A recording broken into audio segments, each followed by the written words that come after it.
Welcome back to the Residual Earners Podcast, episode 50. And today we have just a special one for you with one of my good friends, a real estate mogul, Mr. Jon Birnbrey. But I'm Jordan. I'm Presley. How you doing, John? Wait a minute. Before John gets going again, you did it again. My friend. I mean, it's not like John and I aren't friends. I mean, huh? It happens. It should be our friend. yeah. Friend of the podcast, Mr. Jon Birnbrey. Thanks for having me. Yeah, this is a blast, man. Thanks for making the drive out here. Quite the place. Quite the place. It's not too shabby out here. No. The kids love coming out here. No, that's the issue, is that they can only see us. They can't see the surroundings. But there is beauty in Heath. There's beauty in Heath. Oh, I hadn't told you this. Right down the street, they've been You're breaking this on air.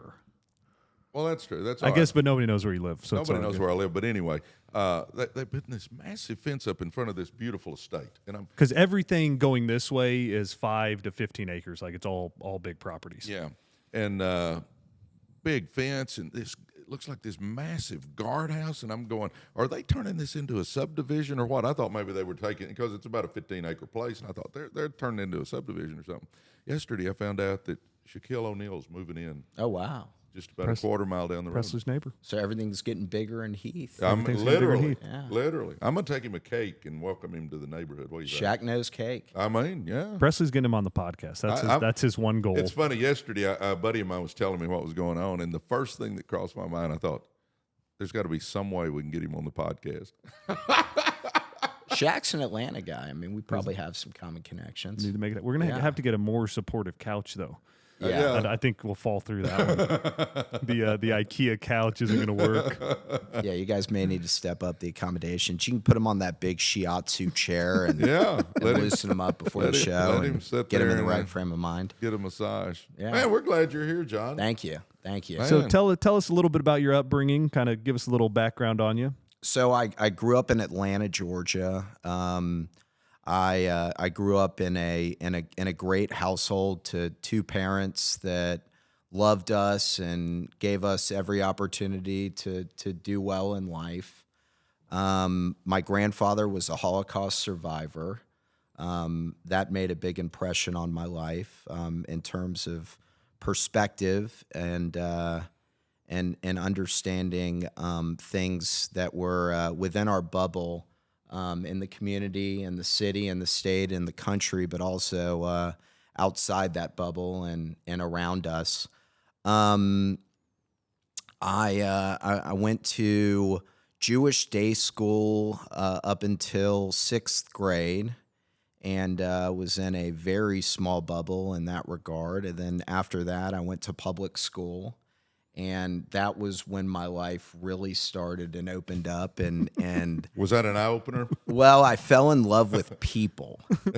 I really, because That's where it all started. That's where it all started. No way. No, I fell in love with people because it was a cross segment of every nationality and religion, and it was all of us coming together and trying to get along and learning under, the same environment and conditions. And that was definitely the most instrumental time in my life was middle school and high school.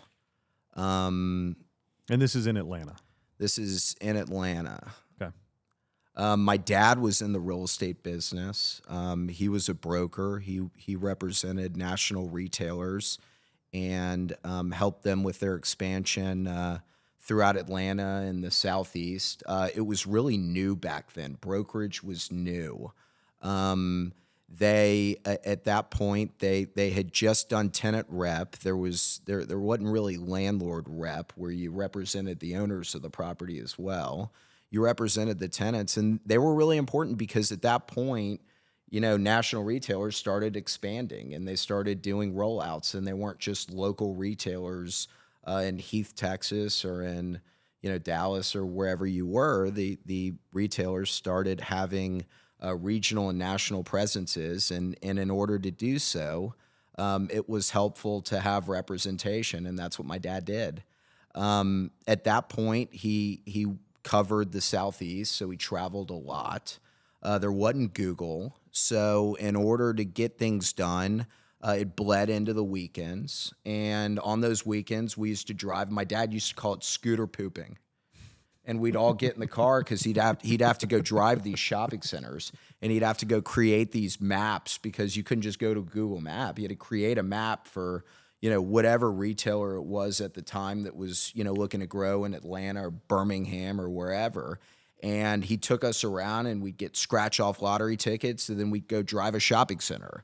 And then, we'd go bowling, and then we'd go drive more shopping centers. And so we learned how to drive shopping centers. So real estate wasn't really a choice, but it was in my blood, and it was a blessing because I feel like I got a lot of hours of education at a really early age. So it was a huge head start.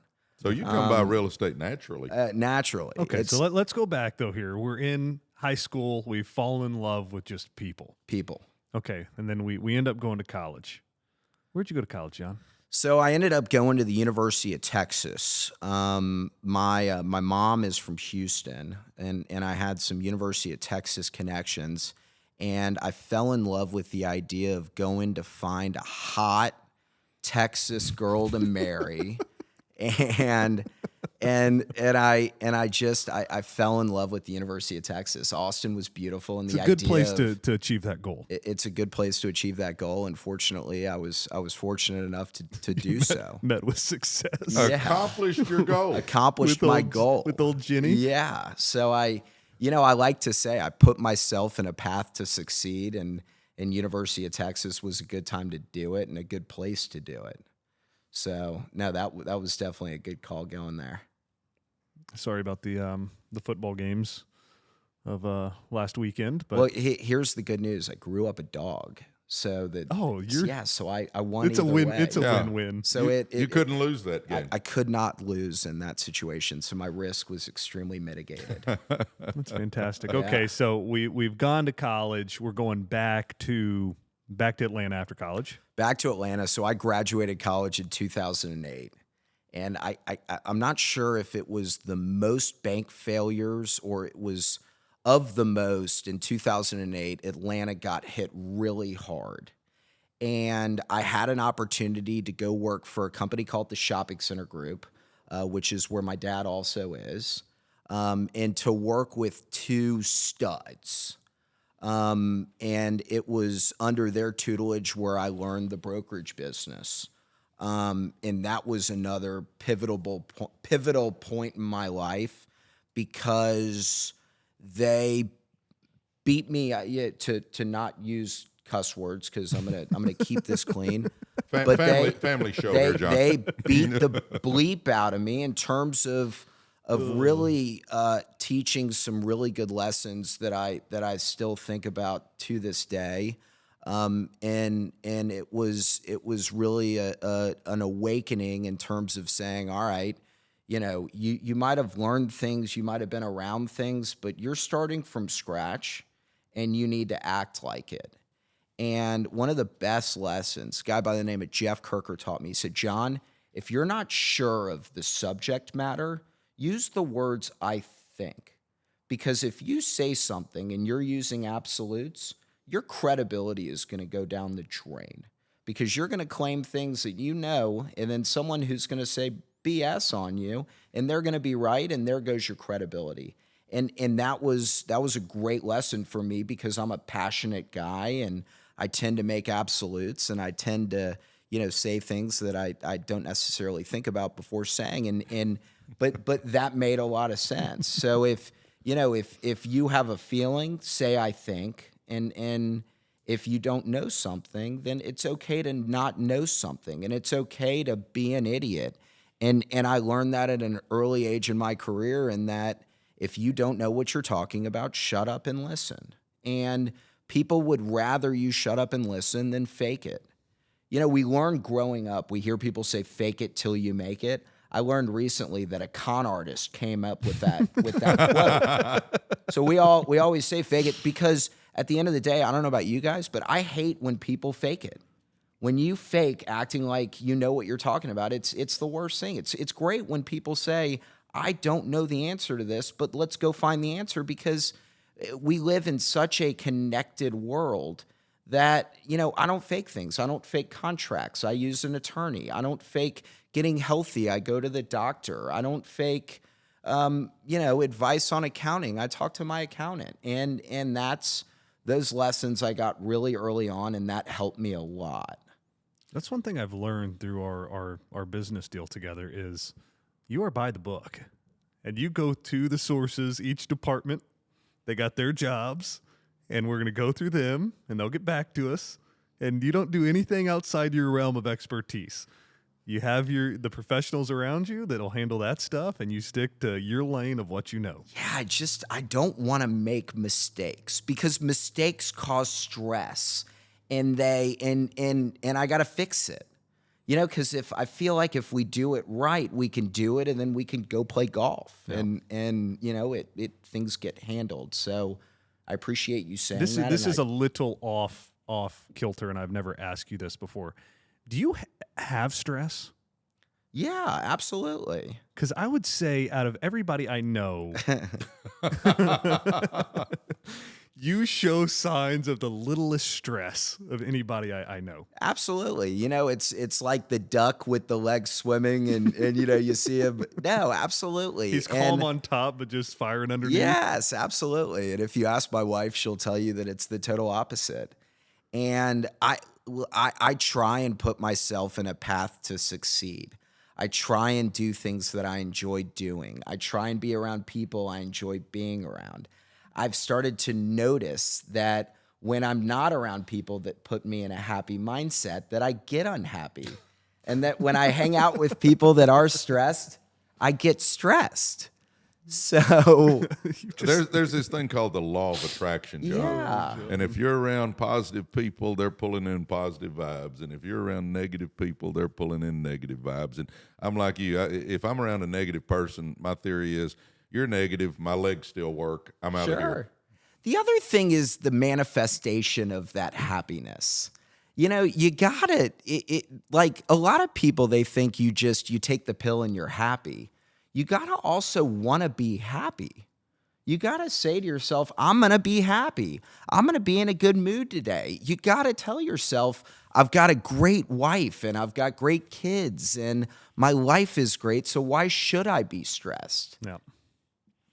Amen. It's Makes all a lot of about sense. attitude. Okay, so we're working in Atlanta. Let's finish up there and how you got to Dallas.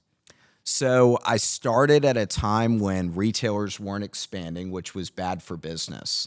So I like to say I was poor when it was okay to be poor.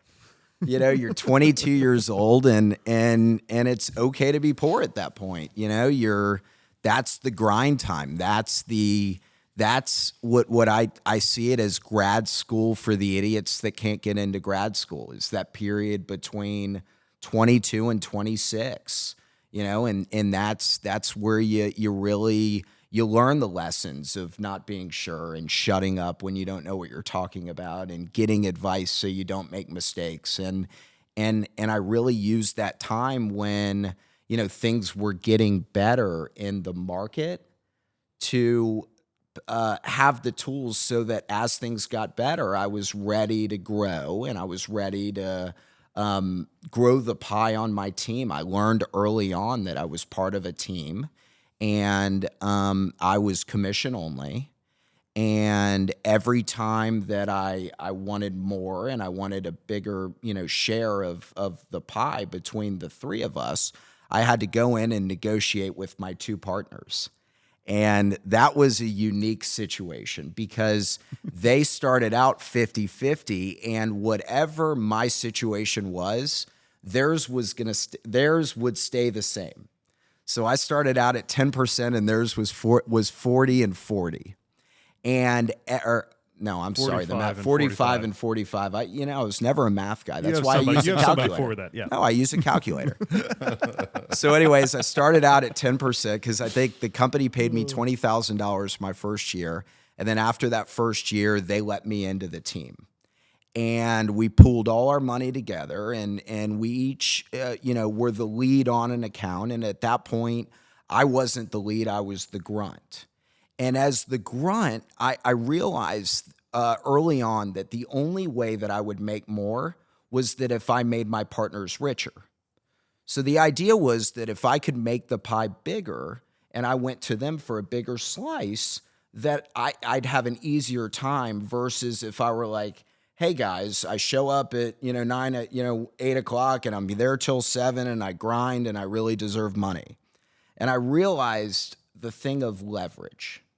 And leverage meant that if I could make them wealthier, more efficient, whatever I could do to make them better, I could have additional leverage so that when I wanted more money, I wasn't just doing it from the standpoint of saying, hey, I want you guys to be cool to me. I was saying, hey, I'm making you guys richer, and in return, I want to grow accordingly. And so I embraced that. I realized that these guys weren't great at networking. One of my partners was 20 years older. He had owned real estate. He was very well established, and he got it. My other partner was a stud and didn't really feel like he needed to network. Information at that time was huge.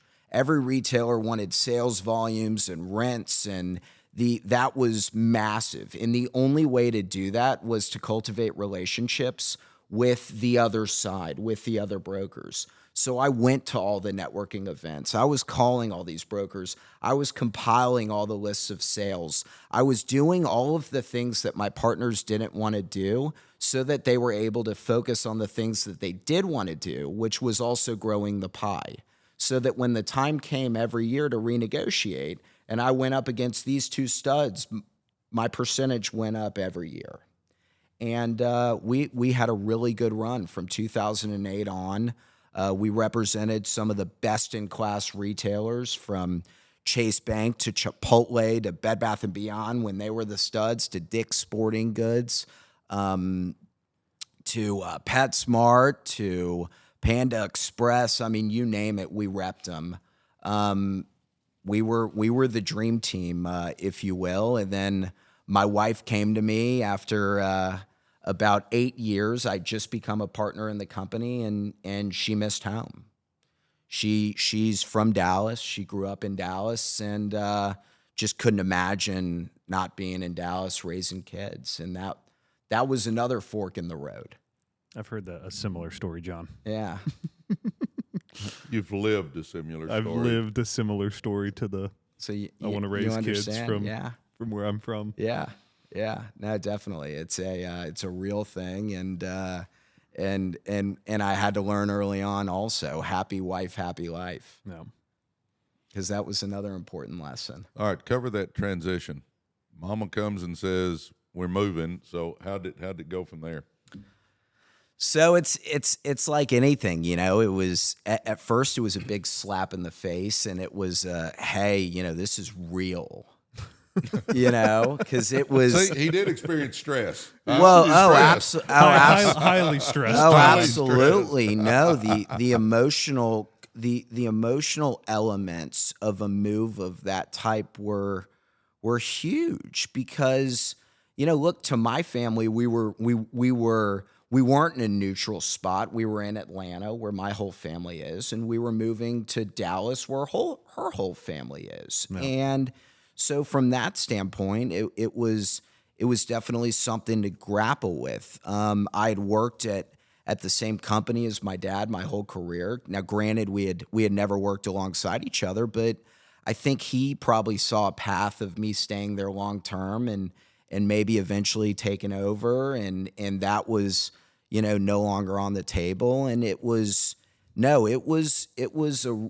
weird situation. But I also saw it as a cool challenge. And I also, I also had some really good advisors, and I feel like along the way, a lot of the advice I got was making sure that you take care of your family. Yeah. And no matter what my selfish feelings were, no matter what my parents' feelings were, I realized early on that, though my parents are my family is my family.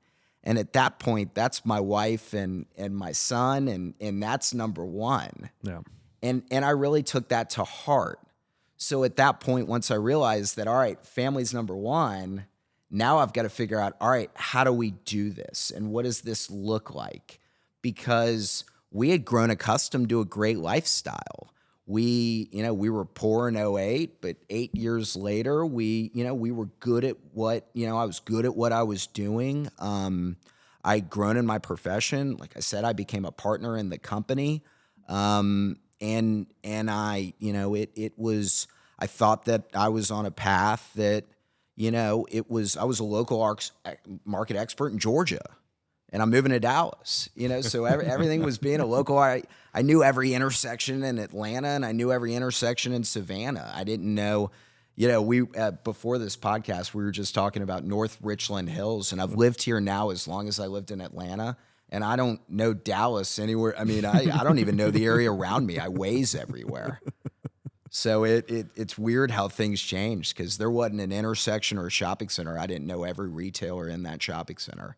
I mean, in the entire state of Georgia, and that was the background I got. But so now we're moving to Dallas, and we're branching off on our own for the first time. How was that transition? So that was really hard.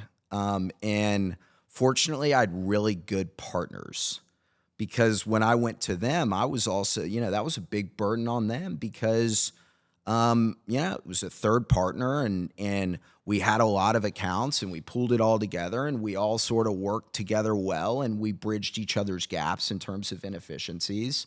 And also we had a lot of business that was happening, and that was in different points of, the transaction. And so they were extremely cool with me in figuring it out.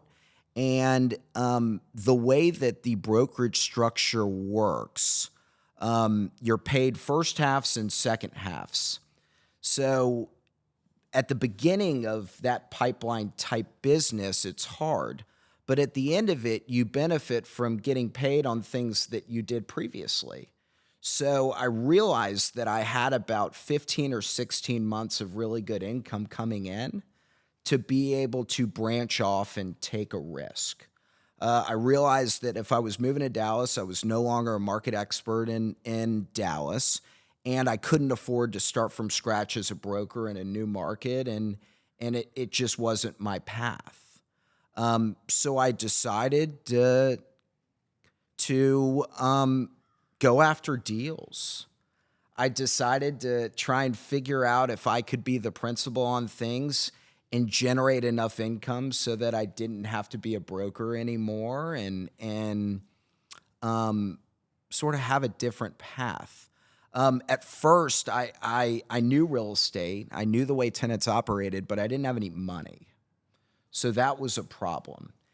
In addition to that, we were making good money, but we were spending it. And but no, I didn't have any real good money, and I knew brokerage, and I didn't know development, and I also I knew enough about relationships that I realized if I was going to do things, and I was going to do things at a higher level and on the principal side, I needed a partner, and I needed some gray hairs, if you will. And so I end up having a discussion with a guy named David Blass. David Blass at that point in time was my brother's about to be father-in-law. So my brother's about to be father-in-law was doing development deals throughout the country. And he said, John, we've got this platform. We've got the infrastructure. You can live in Dallas. You can live wherever. And, we'll be your support. So what was great about that was at that time, I was just hanging around the company. I wasn't repping anyone. I was winding everything down. We're waiting on the move. I mean, it was a 10-month period of really, it was like, all right, get the hell out of here. I mean, we dragged it out. We didn't want to move until we were fully set, and house was ready and whatnot. So the period of I want to move to Dallas, and we moved was from about September to about July. And did you move into the house you live in now? We did. Okay. Yeah. Nice. So we moved into the house we're in now. It's been about 8 years. I still do business with David Blass. Since I've transitioned, I had a partner when I first moved here. That didn't work out. We were too much of doing the same thing, and learned some good lessons there. Since then, I have another partner that I do industrial deals with. I still do deals with David Blass and Marla Chalif and their team in Atlanta. I do some deals on my own. I do some with my brother, and just try and enjoy life. I did a deal with Jordan Swaggerty in Waco, Texas. Shout out to McDonald's under construction in Waco. Think that's going to be a great one for them. And that's sort of a snippet of my business career, I guess. That's fantastic, Jon. I love that story. So I think for the last 3 podcasts with everybody we've had on, having a good mentor, when first getting into the space, really learning stuff has been so big, and you mentioned it as well. Kind of go back to how a mentor, changes your course, where if you didn't have him, it would be one way, and since you had somebody helping you out, how it kind of changed your trajectory. Well, with the word mentor needs to add an S. Mentors. Because there's been many. Yeah. Obviously, my first was my dad, and learning from him and having that platform was an unbelievable opportunity. And then transitioning to my first 2 business partners, and then from then on, I've learned that it's beneficial to surround yourself with smarter people, and that it elevates your game and it helps you see what the other side looks like. The more I could see what I want to be looks like, the more I feel like it's in my grasp. Yeah. So I've always tried to have really good mentors and surround myself with people that have done things, that have made the same mistakes that, I might make had I not had those discussions. And I ask questions. I'm constantly curious. I love people. I love learning how they tick, and I love learning how I could be better. And in these experiences, I'm always, trying to grab something from, the people I surround myself with. Definitely. And kind of touching on that networking, we've also, that's also been a common theme over the last few weeks, and how it changes, it changes your success if you can network. And I think you are a master at networking. Where does that stem from? Your love of people in the 6th grade? It's the love of people and helping people.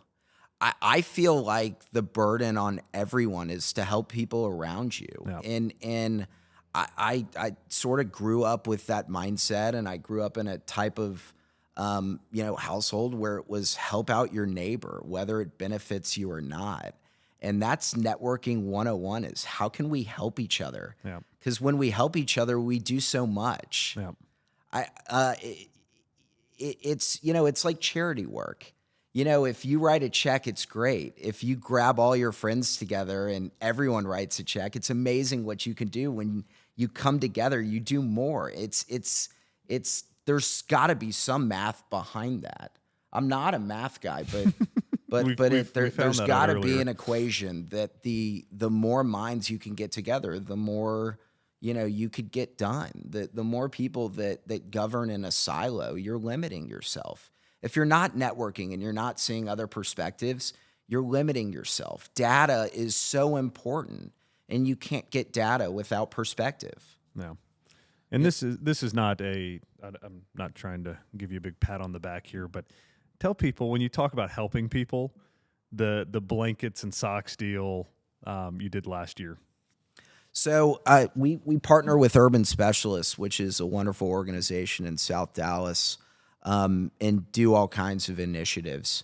One of them started out of a discussion with my friend David Campese, and we were talking about getting together with our crew out at Dallas National and helping out the city of Dallas and doing it alongside our families. And in that, we did a little research in the homeless population in DFW. We realized there were 5,000 homeless people recorded in DFW, and so our goal was to raise enough money for 5,000 blankets. It started out as 5,000 blankets, and we over-exceeded our expectations thanks to the support of our friends. And we ended up raising about $35,000 that went right into the streets of Dallas, just as a result of that one initiative, and the support of our partners in Urban Specialist. And our families were out there, and our kids were out there handing out blankets, and that's what gives me the ultimate joy is seeing people helping people without anything in return. But you're also delivering groceries. You're doing a lot of other stuff too. I genuinely believe that for those that are fortunate, much is required, and that the more that we can do to help each other out, we'd be a better community and we'd be a better society. When it was election time, it really bothers me when everyone's, putting pressure on everyone to vote and all that kind of stuff. And I think voting is very important, but I put pressure on helping people. And that if we can all pressure each other to continue helping people, it'd do a lot more than just going out and voting and putting something on Facebook or Instagram or whatnot, or writing a check to an organization. It's getting out in the car, and it's going to the stores, and it's buying the things, and it's going to the organizations, and it's giving them out, and it's actually putting, it's doing things. It's doing things for others. Definitely. Amen. I like that, because I agree with you. To whom much is given, much is required. And I do believe what goes around comes around too. I think it would all help if we would just start getting along despite our differences. In today's world, it seems like if I disagree with you, I got to hate you. And I've never seen that until the last few years. It's kind of crazy how that goes. Tell people some advice if somebody's looking and they're thinking, I'd like to get into commercial real estate. What would be some advice you'd give people that's watching? I would say learn as much as you can. The easiest thing to do in the real estate business is to, close on a transaction. So once you have the money and once you have the opportunity, you could be in the real estate business. The problem is, if you have the money and you have the opportunity and it's not the right opportunity, you're not going to be in the real estate business for long. And what I always tell Jordan is that creates great opportunity for me, because everyone's in the real estate business. If you own a house, you're in the real estate business. If you own anything, you're in the real estate business. But it's like anything. To make money in anything, you've got to have some sort of value add proposition. You've got to have an angle. You've got to be solving a problem. You can't just assume that you buy something and you sell it for more. And that's the advice that I would tell people. And that's, I read a great book, Malcolm Gladwell's Outliers. And he discusses the principles that the longer you do something, the better at it you will be. And I tell my kids, you're not just going to be good at basketball. You got to practice. And it's the same thing with business. You got to practice. You got to listen to podcasts. You got to read books. You got to go to open houses. You got to, take courses. You got to talk to people that have made money doing real estate. It's not any one thing. It's everything. And the more you can do, the more powerful and the more dynamic you'll be, and the less scared you'll be. No. The more you educate yourself, the more prepared you'll be. The more prepared you'll be, the less scared you'll be. The less scared you'll be, the less stressed you'll be. It's like you look at stress. It's like, all right, if you're stressed out, then figure out how to get unstressed. Don't make yourself more stressed. Yep. It's like, solve the problems that are making you stressed so that you can go enjoy being unstressed. Never understood that about people. It's like, all right, you'll talk to someone, they'll say, I'm really stressed out. Well, what are the issues? Let's knock it out right now. And I guarantee if you knock it out, you'll probably be a little less stressed. It's just the 100%. Idea of knocking it out. It's like the idea of the work, the idea of the podcast, the idea of the grind. People don't do it. They don't want to do it because they're like, oh, I just want to be like you and buy real estate and sell it for more. It's like, it doesn't just happen. I mean, I'm 39 years old. I've been doing it now for 17 years, and it doesn't just happen. And that's not even that long of a time because I'm still young. So, I mean, you look at, the careers, longevity of 70, 80 years now, 90 years that people work. The longer you work, the better you get. And the better you get, the more money you're going to make. Did you just say people work for 90 years? Yeah, absolutely. My grandpa worked until he was 97 years old. He went in every day. I mean, it's why would anyone ever stop? When you stop, your mind stops. And nowadays, working isn't just going into the office. You can work from home doing a podcast. You can work trading a stock. You can work in the real estate business buying a property online at an auction and sell it online. You don't need to be anywhere. It's just having some sort of an expertise to be able to identify an opportunity and then executing on it. That's the other thing. It's doing it. It's executing. And it's saying, hey, I'm scared because I don't have the money. Then go find the money. I think people don't want to work. That's the problem. They like the idea of making the money. They like the idea of how the lifestyle is, but they don't want to put in the work to actually make it happen. 100%. Well, one of my favorite sayings is the magic you're looking for is in the work you're avoiding. And there's so much truth to that. Like our TikTok Live with Residual Earners, we've got like 210,000 followers now. Well, people go, man, that's great. I wish I had that many. Well, if you'll get your butt out of bed at 5 o'clock and do a live from 6 to 9, you can do that. Start with 10. Yeah, it's like people don't want to get up and do the deal. Every day I get up at 5 o'clock. I do my live from 6 to 9. And, yeah, we've got a bunch of followers now. And, I mean, at some point in time, we'll monetize that. But it takes the effort to get there, kind of like you're talking about. You don't just run out there and start being an expert. No. Yeah, it takes work. Because if you do, you won't last long. That's very true. Especially if you borrow money from friends and family, which is how a lot of people get started. Because you borrow money from friends and family, and unless that's an endless pot, you better generate a return for them. So and not a loss. And not a loss. No. You won't have many friends and family for long. No, people don't lean into the process. They see the quest and they see the result, but they don't lean into the process. When you look at athletes, and everyone wants to be an athlete, an NBA player, an NFL player, hockey, whatever it is. And the problem is they only see the snippet of that game. They don't see the mornings when they're up at 4 a.m. and they're grinding. And they don't see those times when they're saying goodbye to their kids because they don't see them at all during the season. And they don't see all their friends that they've got to turn down on the last-minute golf trip that, they may want to go on because they are committed to that process. All we see is, oh, well, we want to be that NBA player, but they don't understand the ins and outs. It's no different than any other profession. You see it because you see it on Instagram and you hear about the trips and you see the cars they drive and you see where they go. And you don't see all of the 95% of the things that go into that. And that's the issue. Definitely. Well, I think Instagram and YouTube, people don't realize you're just looking at the highlight reels of everybody's life. Sure.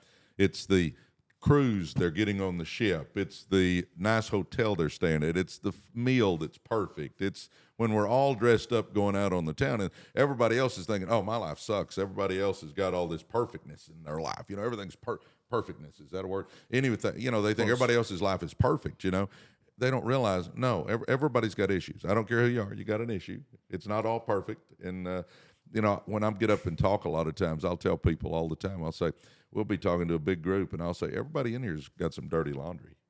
Everybody in here has done some things they look back on and wonder why they did it. Everybody in here, has some things they wish they hadn't have done. Quit thinking you're the only one, I mean, I try to get across to everybody that it doesn't matter where you come from, and it doesn't matter if you've made a few mistakes. Just put it in the past and let's go. But you got to get in the game and you got to work. Kind of like back to your point, you got to get the jersey on and get out in the game if you ever want to accomplish anything. Well, also, if you're looking at the past and you're using the past as preventing your ability to get beyond to the future, you can't control the past, and there's nothing you could do about it. But you can control the future, and you can control the now. And so if you focus on what you can control, I feel like you forget about the past. in the past sort of because you're rewriting your future and you're rewriting your story. And everyone's got the ability to rewrite their story because every day we try and be better, you know? So, a couple more questions before we sign off here. Are you happy where you are now, or are you still trying to grow your business? It's funny. I want to grow my life. I want to grow my relationships with my friends. I want to grow my relationships with my family. I want to grow my relationship with God. I want to grow in every segment of my life, which includes business, because I enjoy it. It's fun. It's fun the longer I do it, because the more I get to learn it, and the more you figure out, how to create opportunity and how to solve problems and how to help people and how to have fun doing it. So I really focus on growth in everything and just trying to be better and not being stagnant. I think that's a great answer. I love it. It's a great answer. Amen. You got some deep thoughts, Jon. I'm proud of you. Thank you. I'm trying. I said the other day, somebody was talking to me, well, are you going to retire? And I said, and do what? Right. I don't want to be sitting on my back porch rocking when the good Lord comes to get me. I want to be in the middle of something big. I enjoy life. I enjoy what I do. I enjoy helping people. I enjoy motivating people. So it's not like, I don't even feel like I'm working. But that's a new thing. It's a new thing because the previous generation, retirement meant that you would stop going to the office every day. But the more interconnected we are, the more you don't have to retire like you used to. Right. Because when our parents and grandparents retired, they had to retire because they were still doing the grind. And now you can still do the grind, but from a comfortable position at your mansion and in Palm Beach or wherever you are. So I feel like the world has changed from the standpoint of the necessity to retire, because you really don't need to retire. There's so many different avenues of a career that it doesn't all need to be what you were 10 years before or 20 years. And if you are in a profession where you can't longer do it, then adjust and transition and do something that suits where you are today. But I just think things are so different now that we're so interconnected, and now that there's this idea of entrepreneurship that there might not have existed back then. Amen. No, I say that all the time on my lives, that we can become an expert at anything in today's world. We can read enough books, watch enough videos, go to enough seminars, take enough classes, that if what you're doing now isn't what you love, find something you enjoy doing and become an expert on the side, and then just transition over into that. And if you add value to people, you can make money doing it. Amen. Amen. I agree with that. I think the biggest lesson today is just add value, and whatever you want to do, just add value, and that's where the money's made. Well, you can't assume that the value is there. You got it. It's making money isn't that easy, where you just buy something and sell it for more. You can't assume that it's that easy in any business. Every business, otherwise everyone would do it. Every single person would do it if it were that easy. It's not that easy. Definitely. And the value is in that education and figuring out those angles. And the more you learn, the more you figure it out. Amen. My last question for you is, would you recommend somebody getting in the real estate business?